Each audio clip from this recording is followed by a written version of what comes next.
은혜로운 찬양 하나님이 기뻐 받으신 줄 믿습니다.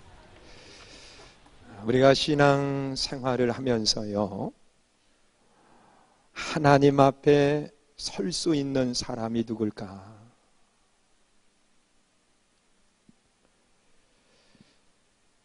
여러분, 본문 말씀을 우리가 두 곳을 읽었는데요, 이 다니엘 1장 1절부터 5절에 기록되어 있는 말씀은 이스라엘 백성들이 바벨론이라고 하는 나라에 패망을 합니다. 그리고 4,600명이 포로로 잡혀갔어요. 포로 생활이라고 하는 것은 참 비참한 생활입니다. 누가 자기들을 죽여도 뒤에서 봐줄 수 있는 사람이 없어요. 그냥 죽이면 죽는 거예요. 그런 비참한 생활을 살아야 되는데 이 4,600명 가운데서 몇 사람을 뽑아가지고 왕 앞에 설 수 있는 특권을 주는 겁니다. 그래서 왕 앞에 설 수 있는 사람들을 뽑은 거예요. 왕 앞에 서는 것도 아무나 세우지 않았습니다. 그러면 우주 만물을 창조하신 만왕의 왕 앞에 선다고 하는 것, 이것 또한 쉬운 것은 아닙니다. 시편 130편에 기록되어 있는 말씀을 보면 왕 앞에 서는 것처럼 하나님 앞에 설 수 있는 사람들도 이런 사람이 서야 된다. 그러면서 하나님 앞에 설 자에 대한 말씀을 하고 있습니다. 또한 시편 24편에도요, 하나님의 거룩한 그곳에 설 수 있는 사람이 누구냐고 말하고 있습니다. 여러분, 한 나라를 다스리는 왕 앞에 서는 것도 쉬운 것이 아니라는 거예요. 여러분, 다니엘서 1장에 나타나 있는 말씀을 보면 크게 6가지를 이야기하고 있습니다. 아무나 세우지 않았어요. 가장 먼저는 왕족이나 귀족이어야 된다. 여러분, 신분상에 있어서 왕족이나 귀족이 왕 앞에 설 수 있게 했다는 겁니다. 오늘 본문 3절에 아주 분명하게 언급을 하고 있습니다. 오늘 왕족이나 귀족을 세운다고 하면 과연 누가 설 수 있을까? 모르긴 몰라도 신분에서 일단 서지 못할 분들이 많이 계실 거예요. 저도 우리 아버님한테 들은 이야기지만 저는 왕족이 아니에요. 또 귀족 출신도 아니라는 거예요. 여기 왕족 몇 분은 계세요. 김씨성 가지신 분들도, 이씨성 가지신 분들도 왕족하고 좀 가까운 그런 분들이 계세요. 왕족이어야 된다. 또한 왕족만 서는 것이 아니라 성경에 나타나 있는 말씀을 보면 4절에 보면 또 그렇게 이야기해요. 곧 흠이 없고, 그래서 흠이 없어야 된다. 여러분, 흠이 없다라고 하는 것은요, 레위기 21장에 나타나 있는 말씀을 보면 이 흠에 대한 이야기를 하면서 몸이야 뭐 있어야 될 것에 다 있어야 되고, 심지어 백내장이 있어도 흠이 있어서 안 된다는 거예요. 여러분, 요즘 백내장 보통 분들 거의 백내장 가지고 있습니다. 심지어 버짐이 있어도 안 된다는 거예요. 여러분, 얼굴에 버짐도 있지만 머리에 버짐 있는 사람들 많이 있어요. 이 비듬이 떨어지는 것도 버짐의 일종입니다.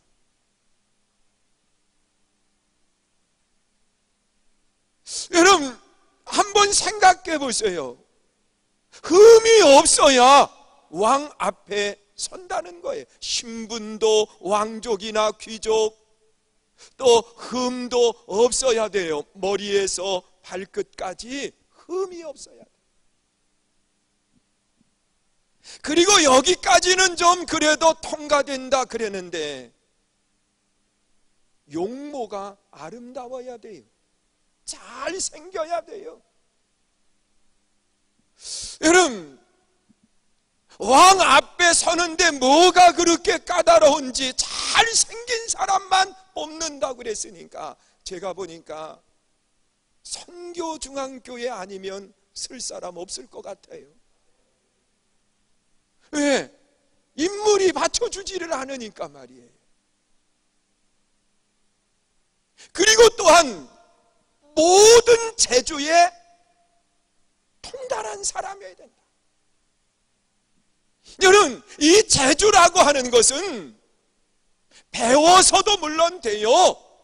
우리 찬양대 찬양하는 거, 이거 재능이에요.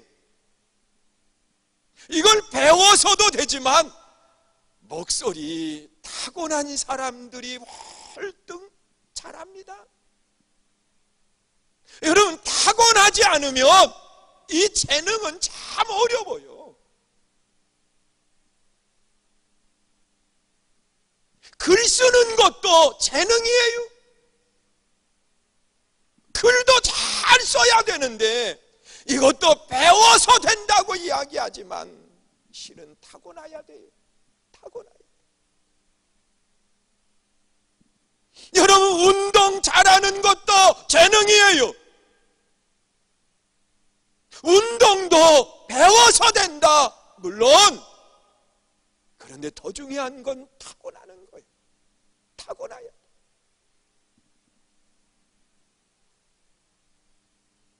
여러분, 모든 재능 그랬으니까 한 가지만 잘해서는 안 돼요. 모든 면에 있어서 타고난 사람이 돼요. 그리고 또한 학문, 지식, 이런 것에 있어서도 모든 것을 다 아는 지식이어야 된다고 이야기하고, 학문은 그냥 배워서 얻어진 학문이 아니라 경험을 통해서 얻어진 학문을 가지고 있어야 된다. 그렇게 이야기를 해요. 여러분, 이 5가지만 해도 왕 앞에 설 수 있는 사람, 나는 5가지를 다 갖췄습니다, 골고루 그러시는 분 한번 손들어 보세요. 왕족, 흠 없어야 돼요. 버짐도 있어서는 안 돼요. 비듬이 떨어져도 안 돼요.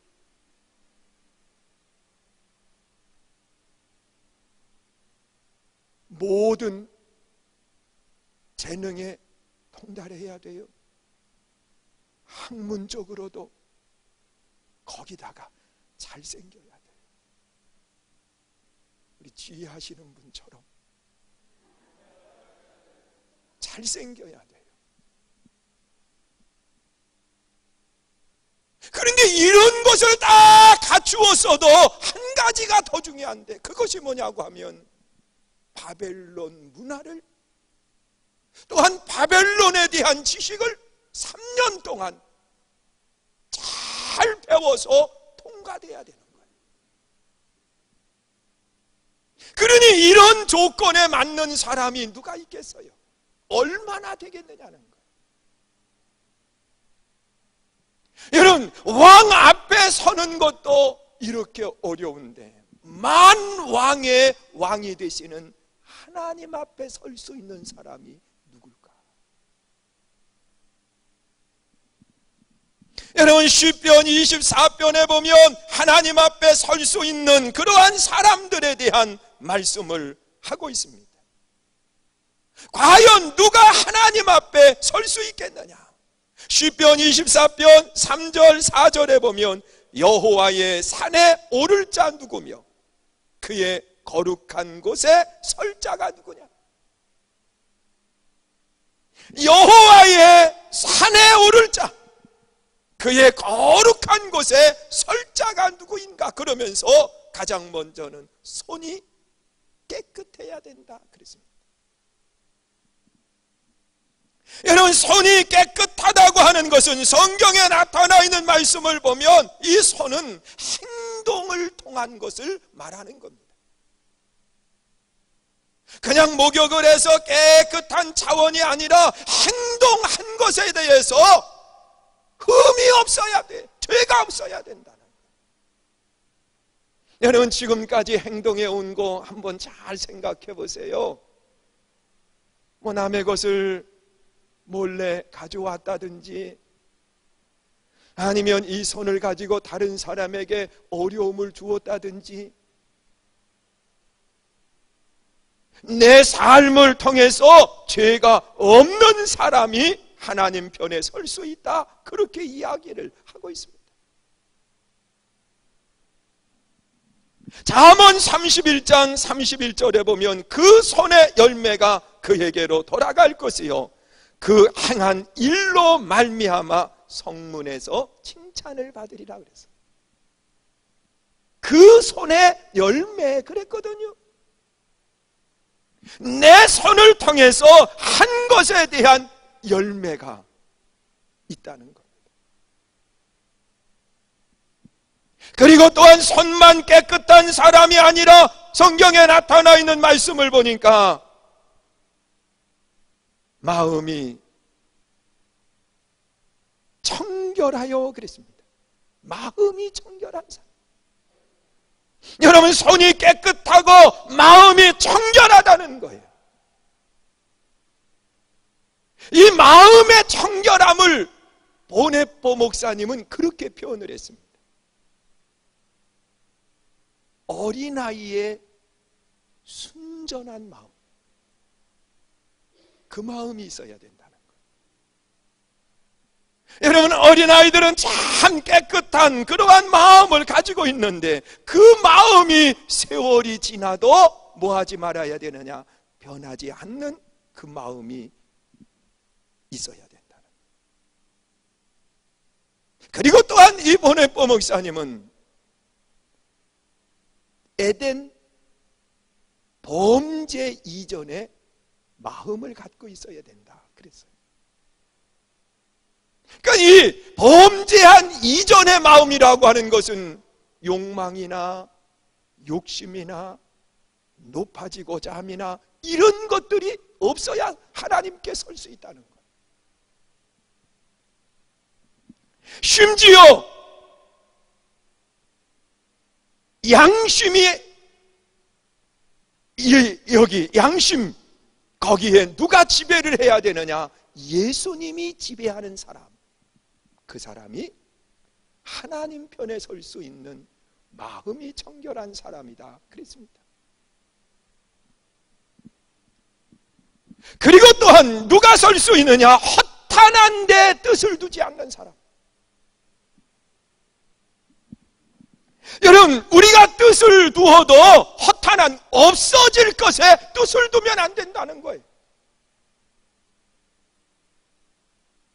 여러분들이 추구하고 있는 그 뜻이 없어질 것이라고 하면 물질이라든지 권력이라든지 세상에 그러한 것들을 없어지는 것들의 뜻을 두고 있으면 하나님 편에 못 선다는 거예요.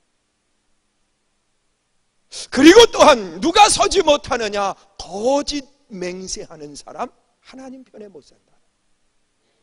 우리가 예수를 믿으면서 어떻게 거짓 맹세를 하고 거짓을 이야기하겠는가? 그렇게 이야기할 수 있는데요. 여러분, 여기서 이야기하는 거짓 맹세는 이단을 의미하고 있습니다. 이단, 하나님 편에 못 선다. 여러분, 요즘 교회들이 참 하나님 편에서 보실 때 이러면 안 되는데 그런 생각을 가질 때가 많아요. 교회마다 써붙인 문구가 가려서 들어오시오, 그렇게 써붙였어요. 모든 교회들이 다. 아무나 들어올 수 없습니다. 그러면서 교회 현관마다 뻗어치 다 걸어놨어요. 우리 교회도 걸어놨어요. 신천지 주수꾼은 안 됩니다. 그리고 교회마다 다 걸어놨어요. 나는 그것을 볼 때마다 마음이 너무 아픈 거예요. 교회가 왜 이걸 걸어놔야 되나? 교회가 왜 이걸 걸어놔야 되나? 아무나 와야 되는 건데, 누구든지 와야 되는 건데, 여러분 그렇잖아요. 교회가 아무나 와야 되는 거잖아요. 아무나 와야 되는 거잖아요. 누구는 되고 누구는 안 되고. 왜 그래요? 거짓 맹세 때문에 그런 거예요. 거짓 맹세. 하나님을 믿는다라고 말하면서 믿는 사람을 도적질해 가는, 영원한 형벌로 끌고 가는 이런 거짓 맹세자들 때문에 그런 거예요. 이거 불행한 거예요. 안타까운 거예요.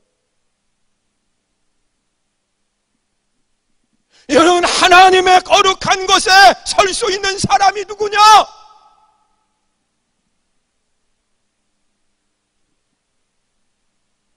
이 조건대로 한다고 하면 하나님 편에 설 수 있는 사람이 누구요? 여러분, 손이 다 깨끗해요. 행동으로 범죄한 것이 없어요. 여러분, 마음이 청결해요. 어린아이와 같은 마음을 잃어버리지 아니하고 에덴 이전의 마음을 가지고 있어야 되고,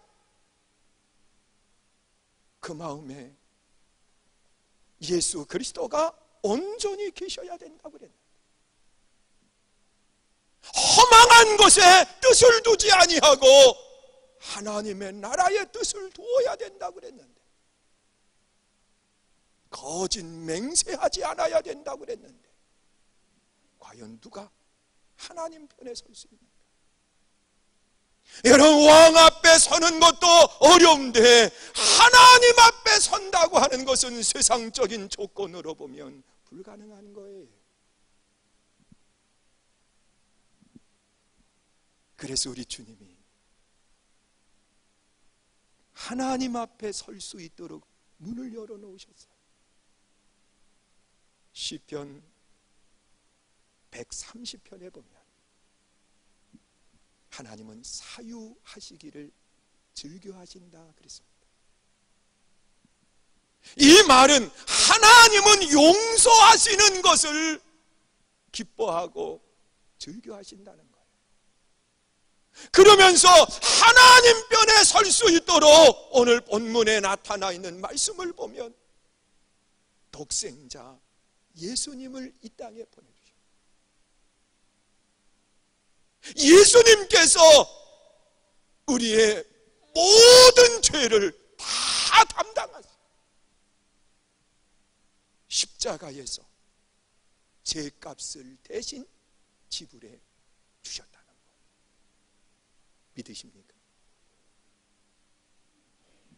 예수 그리스도가 여러분의 모든 죄값을 다 담당하시고 십자가에서 가장 참혹한 죽음을 당하시고, 그러면서 하시는 말씀, 누구든지 이 사실을 믿으면 하나님 편에, 하나님의 거룩한 곳에 서게 된다는 거예요. 이것이 은혜예요. 믿으세요? 여러분, 하나님이 말씀하신 조건이라고 하면 아무도 설 수 없지. 시편 24편에 3절 4절에 말하는 것처럼 그대로 하면 아무도 설 수 없지만, 오늘 본문에서 말씀하시는 것처럼 예수 그리스도가 우리의 죄값을 대신 지불해 주시고 이 사실을 믿기만 하면 하나님 편에 선다고 그랬는데, 그러면 여러분, 하나님 편에 여러분은 설 수 있습니까? 나는 마음으로 믿어 의에 이르고 입으로 시인하면 구원에 이른다고 그랬는데, 여러분 하나님 편에 설 수 있어요? 입으로 시인하라고 그랬어요. 나는 하나님 편에 설 수 있습니다. 따라서 하세요. 나는 하나님 편에 설 수 있습니다. 나는 하나님 앞에 설 수 있습니다. 믿으세요? 이것을 바울은 복음이라고 그랬고, 이 복음을 어떻게 한다고 그랬어요? 모두에게 전한다고 말하고 있습니다. 우리 선교 중앙교회 모든 성도님들이 하나님 편에 당당하게 서서 하나님의 찬양하고 영광을 돌려야 되는데, 이 아름다운 모습이 여러분 하나로 맞춰지는 것이 아니라 모두에게 전함으로 이 복음의 기쁨이 모두 속에 있기를 주의 이름으로 축원합니다. 우리 함께 찬양하고요, 이 시간 통성으로 함께 기도하기를 원합니다. 나는 들었고 나는 보았네, 끝없는 하나님